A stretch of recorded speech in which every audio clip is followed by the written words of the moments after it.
Okay, so what was the question? Sorry. How it all started, how the origin of the project. When did it start? When did you have the first idea for the project? Hello? Hello, yes, yeah. I just wondered where the idea first came about for the film. Well, we came to the United States in 2015, and we always dreamt of, the United States of America. It's like this, the dream of freedom. It's this, ideal society, the beacon of hope for everybody from all over the world.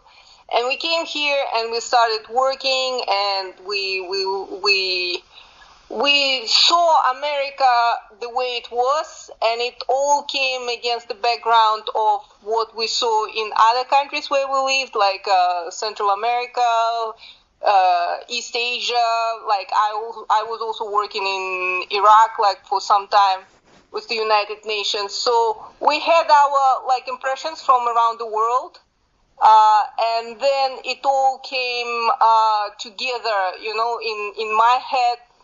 When I saw how the most advanced country in the world, that is United States, functions,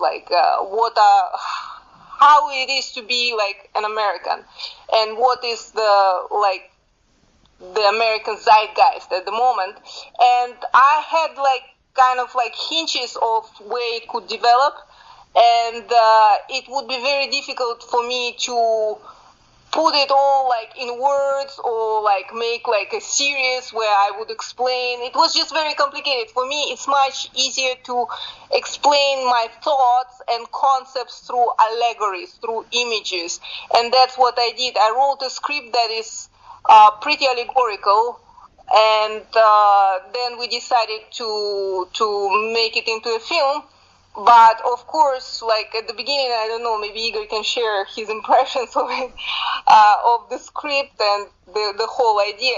At the beginning, we thought, well, it's crazy, but it's in my world, it seemed normal. Yeah. But now that we see the reactions of critics who watch the movie, they all say that this is the weirdest thing they ever saw. It's almost without a peer. It's really I'm a category of filmmaker in myself, and I'm kind of surprised about this reaction, because to me it seems normal, but for some people they think that I was high when I wrote it, but I wasn't. Yeah. Igor, what was your first thoughts on the script when you read it? Oh, I loved it. I thought it was brilliant, because we're observing everything that's happening, all those social debates and controversies, and to wrap this all up into a dystopian world, an imagination of what this society could be in 50 years, in 100 years, and make it not like a dark dystopian society, but something more farcical and witty. So I thought it was that was new, that was kind of original, and very, very challenging, very interesting. And because movies, they take a while to be made, between the moment you write the script to the moment where it's released, maybe sometimes years pass. And so a lot of the predictions of how the society would turn out to be 3 years later, they don't seem so far away, as a future for the society. So it's amazing to see that. I think that's also a very interesting point, that people watching the movie now, they see it as, maybe a lot of things that are described in the movie are actually happening now. It's not such a stretch of the imagination. Yeah. So that's a cool thing. Yeah. Dana, you mentioned working for the United Nations in Iraq. Where did your love for cinema come from, and when did you make that decision that you wanted to be a filmmaker? I always loved writing. Since I was, probably 9 years old, I loved writing. Not exactly stories. I loved seeing the world around me and describe it, put it in words.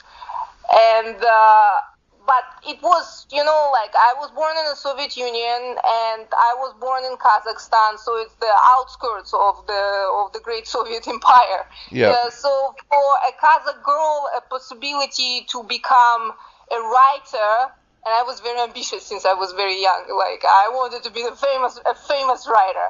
So those opportunities, they were like non-existent basically. So I went for a much more kind of practical way. I became a journalist, and I was always, like I always wanted to express myself through images. I loved working with images.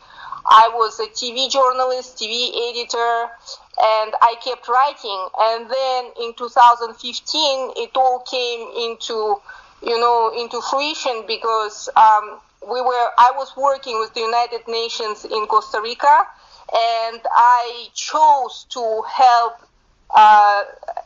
women of indigenous tribes because they are the most marginalized people without a voice. Yep. And my mission was to give them voice. So I was working with those women. I was providing them training. We were building radio stations, like, making small TV programs. But I just felt it was not enough. And at some point, like those like Nabe women and we decided to make a movie, and I wrote a script, and then we went interviewing a number of Central American film directors, and all of them said that it would be impossible to shoot this movie because it's a remote indigenous reservation. It's on the border with Panama, lost in the mountains, rainforest, and it's hardly accessible. So, like, to run a production there would be virtually impossible, or it would take a lot of money and it would take a lot of time. And then Igor told me, why don't you direct? And I had experience of TV productions and movie productions in China, Mongolia. I organized some of them. And I thought, like, how can I direct non-professional actors in Spanish? Yeah. But then, then it was a choice, either to do it or not to do it. Because if I wouldn't do it, the movie wouldn't be made. And I really wanted to help Nabe women to, to speak out. And we wanted to create something beautiful together. Because I think it would be basically us telling the world that, yeah, we can do it. It doesn't matter if you are Nabe or if you are Kazakh, whoever you are, you can make it. And so that's how I launched myself in directing a movie, and that's how my transformation into an indie filmmaker was complete. Yeah. Well, you did an absolutely amazing job with Greatland, I have to say. And it does have such a unique voice. I'm not going to say that you were high when you wrote it, but it's got such a unique voice. What kind of movies do you like to watch yourself when you want to relax? Well, it depends. Actually, Greatland came up not out of the movies that I watch when I want to relax. Yep. It actually came from, those like surrealist, subliminal, subconscious images that got engraved in my mind since I was a kid. Because when I was a kid, my parents, they were cinephiles, and so we watched a lot of European filmmakers like Louis Buñuel, like Fellini, and we adored Milos Forman, and of course Stanley Kubrick, like all the classics, all the greats. Yep. So I wanted to do something that that they might look at and say like, this girl is like funny. I was more seeking to draw their attention to my work. And so that's what I wanted to kind of like, that's the direction in which I wanted to take Greatland. It's to create this completely unique world that you can't find anywhere else. Of course, I had I had in mind like Pulp Fiction, Clockwork Orange, but I wanted to do something that no one else did, because it's a very it's a different take on utopia. That's why, on dystopia. That's why I call Greatland dystopian utopia, because it looks like utopia. And then when you dig deeper, you find like this ugly muzzle of dystopia. Yeah. In it. Yeah, definitely. Igor, I wanted to ask also about the casting, because you've got an established cast, but you've also got a young cast that you had to work with. How did you go about casting this film? Well, it was really a grassroots effort. We did a rather short audition process, but we were both very involved. Like Dana was extremely precise in what she wanted for every role, and once we casted in about a month, I think, a month or a month and a half, something like that, in Los Angeles. Although we have actors also from the UK, like Nick Moran from the UK. We have Jackie Loeb from Australia, actually. Yep. With comedian. She works both in Australia and in Los Angeles.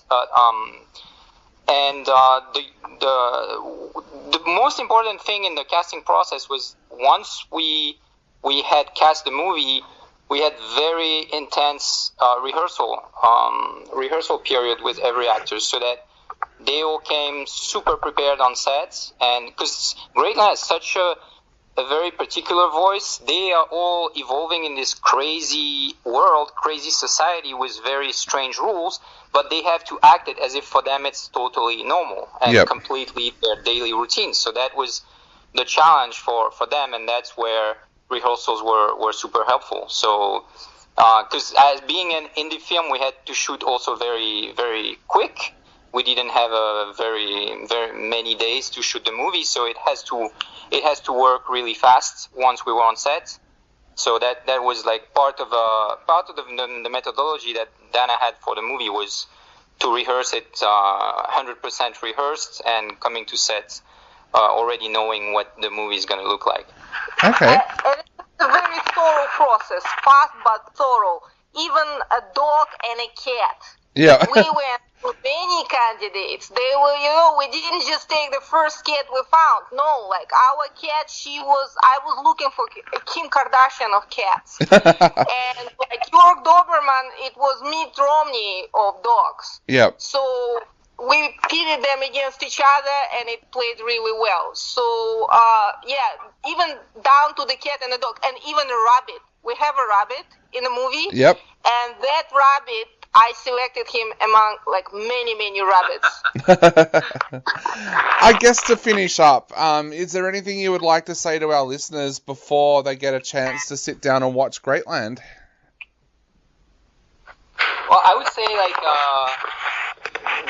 be open to be surprised. Try to read the signs. I think the film is full of symbols and allegory and references, but at the same time it's also like just a feast for the eyes, and I think there's a great score as well. It's a movie, like, it's hard to say like it's like something else. So I think you'd be challenged and probably amazed by what you're going to see. So I hope you enjoy it. Definitely. Yes, my directions to the viewers in Australia would be to have fun with the first part. Some critics describe it as a hooligan part of the movie. So have fun with that part. And in the second part, try to kind of like amalgamate it with what is happening today in the world, especially in the US, and try to look at it from the perspective of a politologist, we can say. Because there are a lot of concepts there which are presented nonchalantly, but they are actually like much deeper than what they may look like on the surface. Definitely. Well, Igor, Dana, thank you so much for coming on our show today. It's been an absolute pleasure. You have created one of the films of 2020, so thank you so much for chatting to us. Thank you for having us. Thank you. Not a problem. You both stay safe, and I look forward to seeing the next work that you two produce. Awesome. Great. Thank you. Awesome. Thank you. Bye. Bye.